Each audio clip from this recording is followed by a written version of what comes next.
Now, recently we lost a great thinker, and we've mentioned this before on the show a couple of times so far, that Stephen Hawking had just recently passed away. And there are a lot of religious people out there who are celebrating the fact that he died because he was an atheist. I'm not going to be a hypocrite and say that there are been people that have died that I wasn't happy that the fact that they died, because they were horrible people to begin with. He was just a man of science and said, hey, this is how the universe works. That deserves him a place in hell because he wanted to explain things. Crazy. Anyway, if you've ever seen any pictures of Stephen Hawking, the fact is that he was confined to a wheelchair because he had ALS. Now, the thing is with ALS, for a lot of people, their survival rate is very low. They're not going to live for years and years and years. And he just happened to beat the odds because of his status, and he was, well off. He could afford to be taken care of. But religious people usually fall under the guise of, I don't understand a thing, so demons. Okay. Well,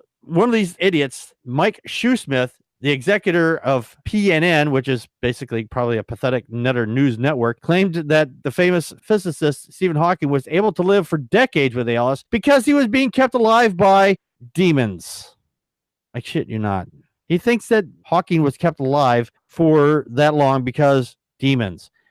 This is so bizarre. He just insisted that with no coincidence that Hawking had just died just weeks after Billy Graham had passed away, explaining that Billy Graham's ministry really kicked off in 1942, which prompted the devil to use Hawking, who was born also in 1942, to counter Graham's preaching. I don't think those two ever met. I don't know. But with Billy Graham, he was a con artist, and he was another one of those people that I'm glad that kind of passed away because he did great harm to this country. He had recently also added here, he goes, I believe Stephen Hawking was kept alive by demonic forces. I believe that it was the demonic realm that kept this man alive as a virtual vegetable for his entire life, just so he could spread this message that there is no God. He didn't do that. He spread the message of science and critical thinking, and that's a bad thing in these people's minds. Also asserted that if Hawking had simply reached out to God, Jesus would have cast demons out of him. He would have been completely and miraculously healed.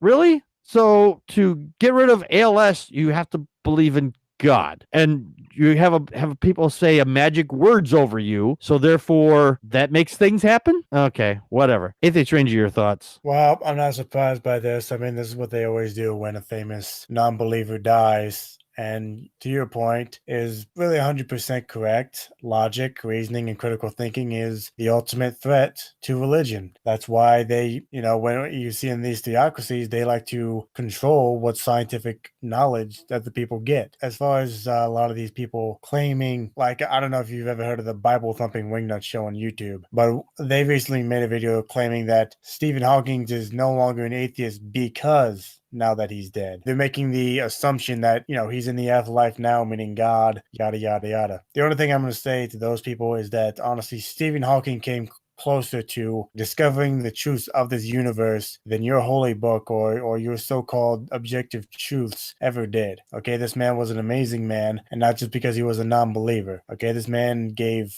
his heart, and I probably shouldn't say soul in an atheist podcast, but I'm going to say it anyway. That man gave his heart and soul to science and did everything he could to improve our quality of life. So, mad respect for the man. Yeah. The fact is, though, there are religious people out there who believe in predestination. And if you understand predestination, that according to their religion, their God knew everything was going to be the way it was going to be before you were even born, right? So according to their beliefs, their imaginary sky wizard sentenced him to hell before he was even born. So the whole idea was just to get ALS and then just be tortured later on. That's a sick son of a bitch. Matt, your thoughts? When somebody famous who is not a believer, like Stephen Hawking, they're just going to trash him until they can't trash him anymore. It'll just, like Tony said, this guy put his heart and soul into, science and whatever he was doing, all from a wheelchair. I mean, this was an amazing person. Mm-hmm. And how these people are treating him is just, it's sick. Yeah. It's really sick. They don't even look at the fact of what this guy has done over the years. I mean, I really don't know what this guy has done over the years. I really never followed Stephen Hawking, but I've heard of him and I've seen things on TV and, public television. I mean, he's just an amazing person. Yeah. When a famous non-believer dies, I always love how you have some theists come out of the woodwork claiming that these quote unquote fake deathbed confessions. Yeah, I was just going to mention that. There's a lot of those going around. That there was another one that just recently had passed. I forget who it was. And they said that, oh, yeah, he decided to accept God right at the very end. I'm like, most likely not. How would they know that anyway? Yeah, exactly. I'm going to give a big famous one that religious people will often throw out there is Charles Darwin. They always say, well, Charles Darwin believed in God right before he died. He had a deathbed confession, and his relatives like, you were never there at that time, and he did not convert on his deathbed, And when we lost Hitchens a number of years ago, there were religious people dancing in the street because, oh, he's burning in hell. For what? Your whole shtick is because he didn't believe in what you believed, therefore he has to burn forever. That's just horrible imagery right there. I mean, if this was anybody in their family, especially someone that they loved, said, you don't believe what I believe, so you're going to burn forever. What garbage. I mean, we talked about like last year when Phyllis Schlafly had died. I was like, she was a horrible person, and I'm glad that she passed on because horrible people like that do a better service to this world when they leave this planet. But I would never say I'm hoping that she's burning in hell, because that'd be hypocritical of me. The woman is just dead, and she's not going to experience heaven or hell because there's no proof of either. And there's no book written anywhere that makes a claim is going to be a true. All we know is after you die, that's it.